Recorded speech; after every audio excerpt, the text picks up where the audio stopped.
গো শুনছো? কি হলো বল। বলছি বাবাদের জন্য মিষ্টি টিষ্টি নিয়ে নিতা, বাবা তো আমার মিষ্টি খেতে খুবই পছন্দ করে। হ্যাঁ কুদুলে তো পেট ভরেনি, একদম তোমাকে মিষ্টি নিতে হবে। টাকা নেই আমার কাছে, আমি নিতে পারবো না। কি বললে, নিতে পারবে না? না আরেকবার বলছি ভালো কথা, যে নিয়ে নাও মিষ্টি। লিবো না লিবো না লিবো না আরেকবার বলো। লিবো না যে বললাম। একটা মারবো কুমড়ে খাড়া লাত না, এখানেই ফেলে চলে যাবো।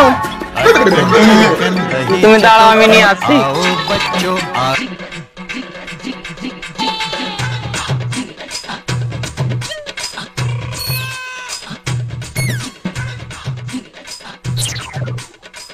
বলছি ও মিষ্টিওয়ালা দাদা।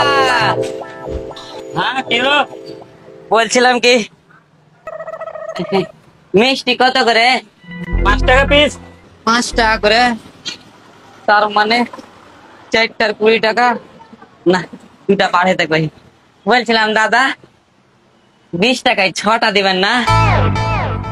আরে শুন। হ্যাঁ